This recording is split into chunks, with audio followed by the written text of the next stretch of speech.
If you're wondering how a little knock knock joke that I recently told also led me to some spiritual principles that I think are worth sharing, stick around, stay tuned, find out.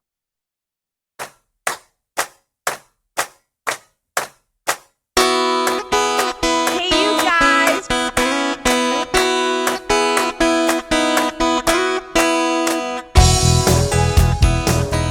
Hey, welcome to the Karen Kenney Show. Hey, you guys, I'm so excited to be here. Welcome to the Karen Kenney Show. I just got back from the gym. If you're watching this, you might be able to see that my hair is a little kooky, still in my gym clothes. But I wanted to get this episode done because I was cracking myself up thinking about this. So, some of you may know, well, first of all, loyal listeners, thank you. Welcome back. So happy to have you here. If you're a new listener, I'm so excited that you're choosing to spend some time with me. I always say, like, life is short. Time is a high commodity, right? It's a precious commodity. And the fact that you choose to spend a little bit of your time with me, it means so much to me. So thank you so much. Okay. So, some of you may know that I have a group mentoring program called The Nest. And we have a Facebook group, because one of the ways that we stay in touch in between the calls, the biweekly calls and stuff like that. So I'm always posting resources and little things in there, helpful things in there, spiritual concepts, blah, blah, blah, right? Recommended books, all that stuff.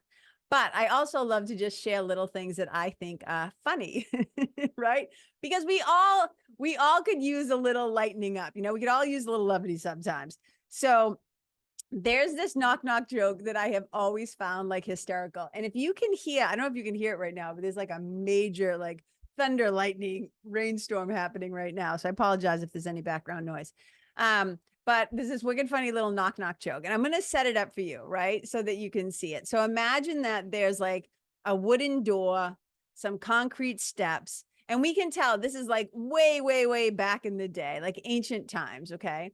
So it's like a round archway of stone and a wooden door, and it's shut. And then Jesus is standing. Jesus is standing on the outside of the door. You can't see what's on the other side of the door. You just see Jesus on the steps, and he knocks on the door, which alone I just find so funny. Jesus like standing outside somebody's house knocking to get in. Okay, anyways, I'm going to try to keep it together. And look, I apologize in advance if you don't find this that funny, but I think it's wicked funny. Okay, so Jesus knocks on the door. You see his hand go up in the little cartoon. And it says, knock, knock. And the person on the other side says, who's there? And he says, Jesus. And they say, Jesus who? And he says, Jesus Christ, open the door.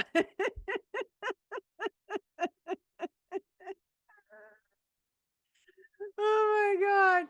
Jesus Christ, open the door. I think that is the funniest thing ever. Oh my God. So I just shared it with my group. Now, before I tell you what happened when I shared this, okay, if you please, just if this gets your panties in a bunch in some way, please don't let it, okay? My Jesus, how I think of Jesus, I think he's wicked funny and he has a really good sense of humor. I think that he would find that joke really funny. And if you're somebody who doesn't watch the show, if you only listen, I have behind me kind of what I call like my Jesus wall. I have these great pictures of one of my favorite artists who does these spiritual. And that's the other thing. Like so many people, when you think of Jesus, they think of him as like this really like religious kind of figure. And to me, Jesus is like, I always say like my older brother who had, the long hair, the cool car, and all the best albums. That's how I kind of think of him. And also, like, of course, he was a living embodiment, I think, of love. And he's a great, I think, woo, you guys hear that? Thunder and lightning.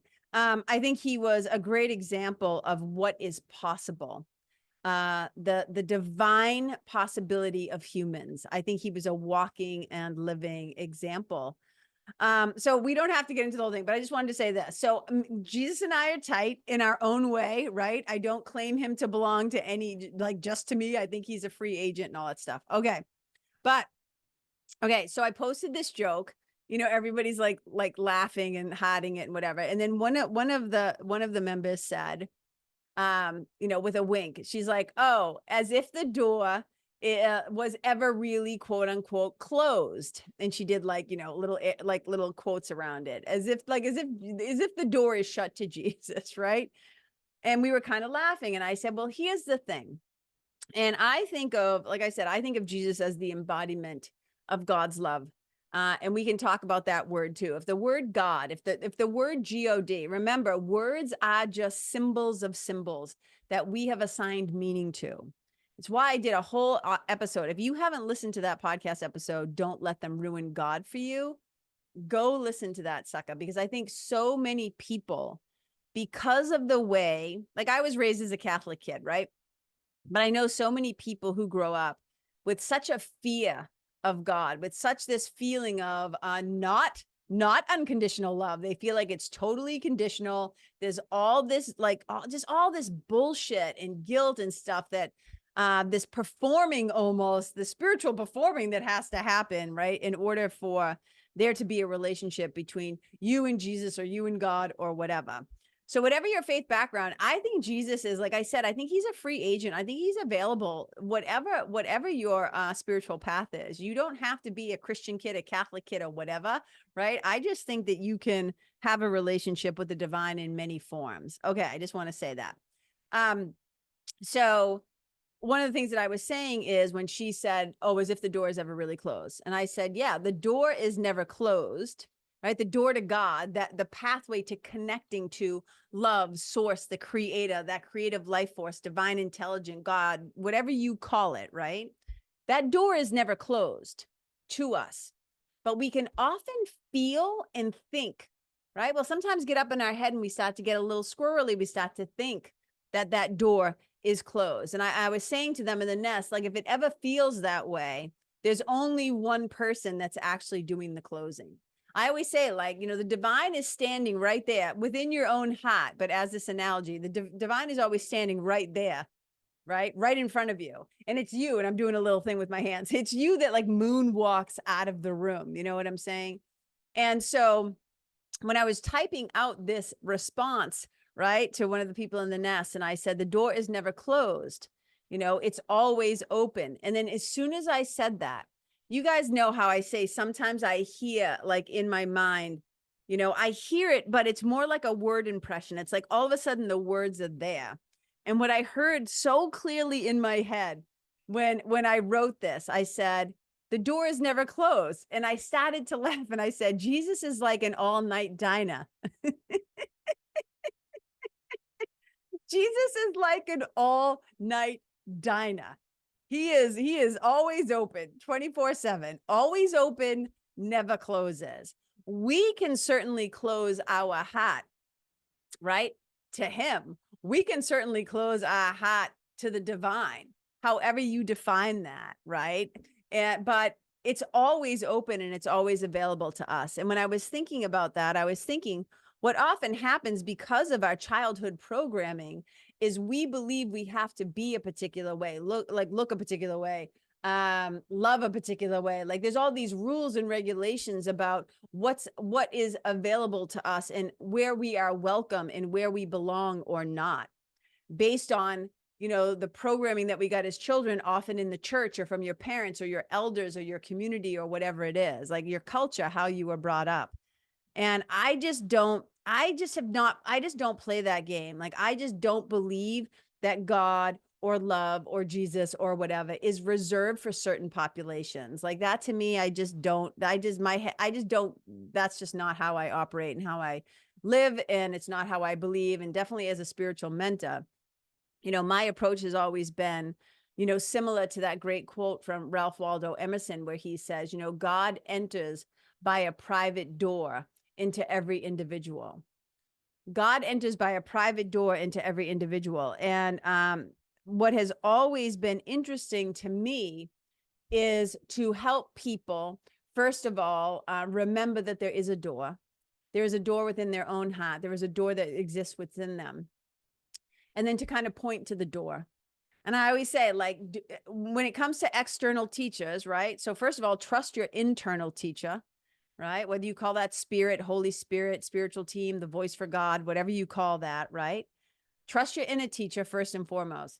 But if you're going to be looking to an external teacher to support you, guide you, teach you, like whatever, when we're pointing towards something, I always say, look at what we're pointing to, right? Don't fall in love with the teacher so much. Fall in love with what we're pointing to. And what I'm pointing to is the door within your own heart, your own capacity for your own personal relationship to the beloved, to the divine, to God, to Jesus, to whatever, right? To love. It's not, there's no codependency here.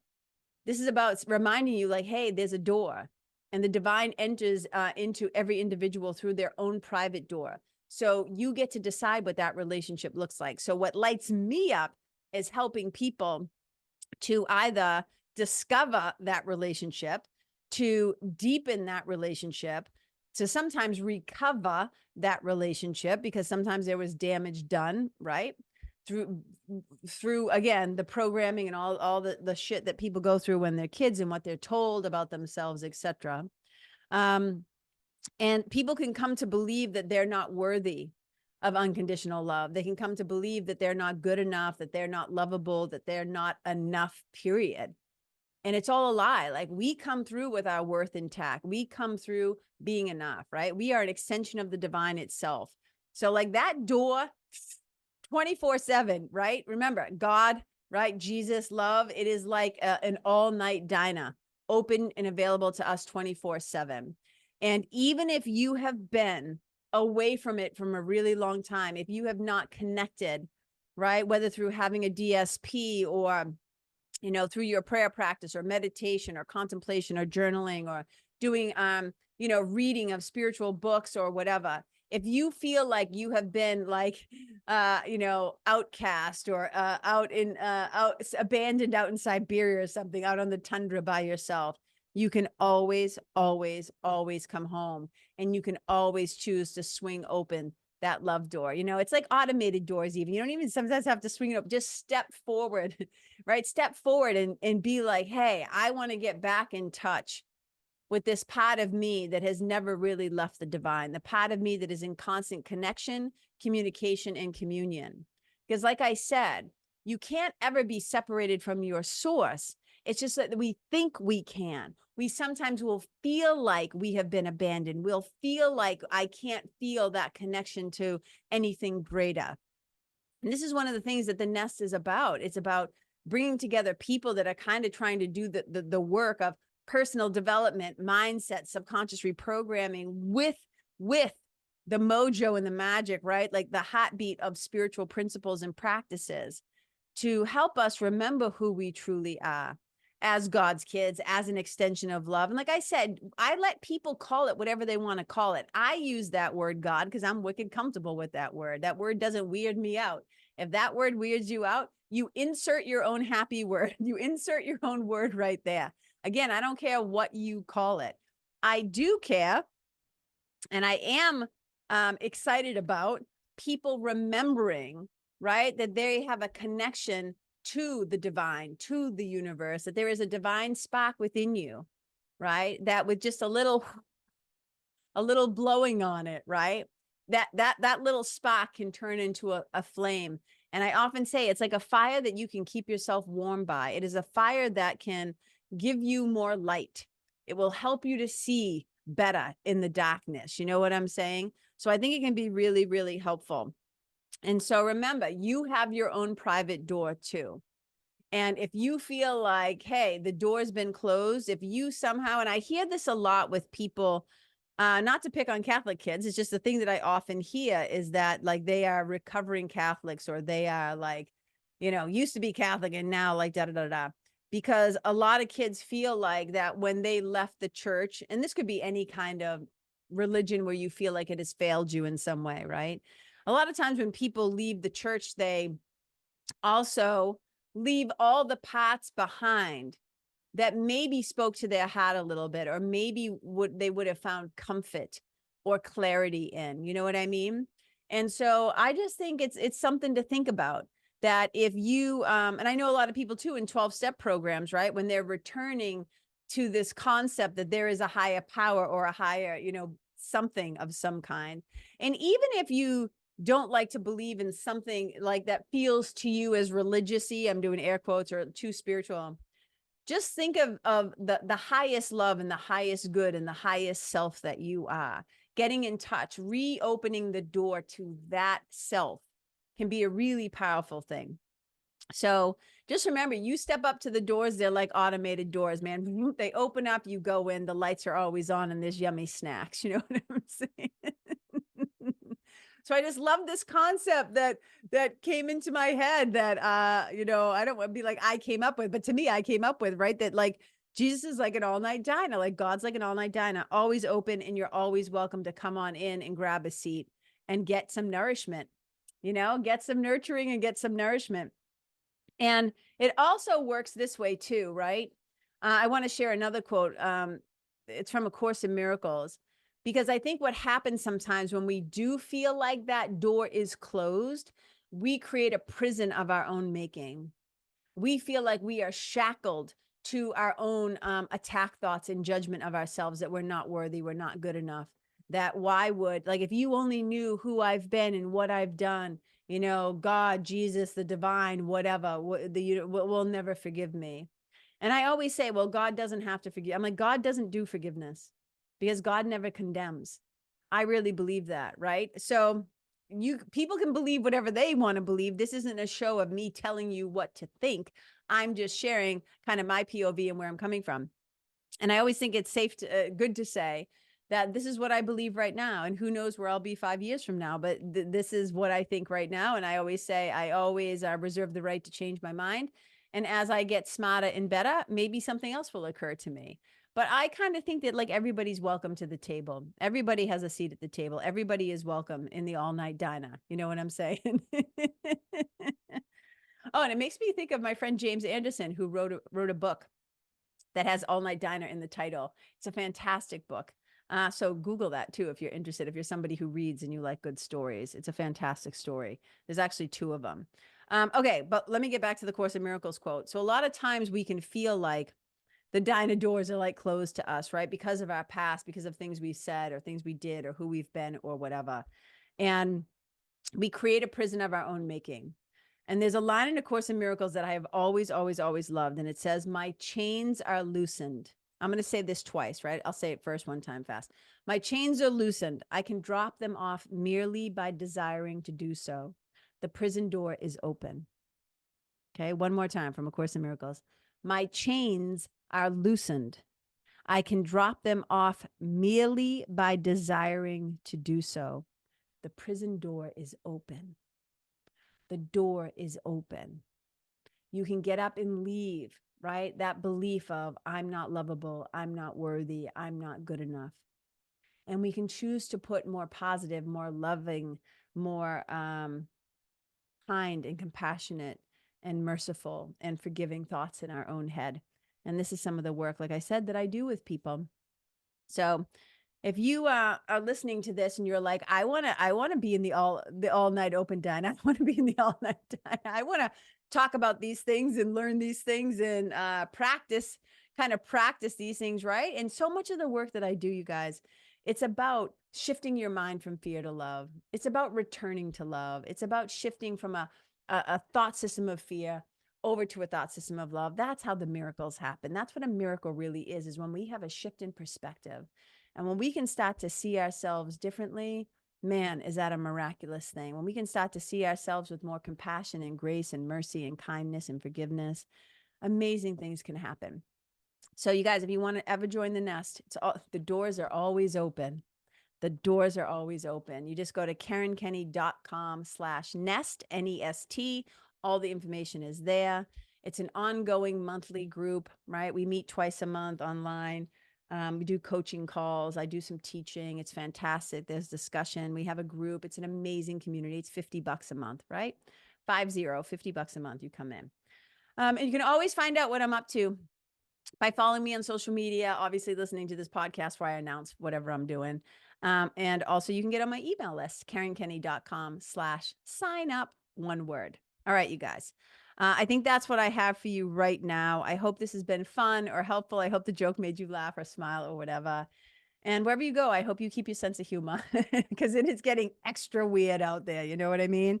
And for me, humor and, humor has been a way to navigate a lot of things. I'm not talking about like bypassing your pain and your grief and like, just always making, I'm just saying though, we could all use a little laugh once in a while. I do think that laughter is medicine. So hopefully that you got a little kick out of something that I shared today. And again, I appreciate you so much. Thank you for being here and spending some time with me. And remember, right? Always open, right? It's like an all-night diner. And you are welcome. You are welcome at any time to come on home, to come back to love. Okay, wherever you go, may you leave yourself and the animals and the people and the places and the environment better than how you first found it. Wherever you go, may you and your presence and your energy be a blessing. Bye.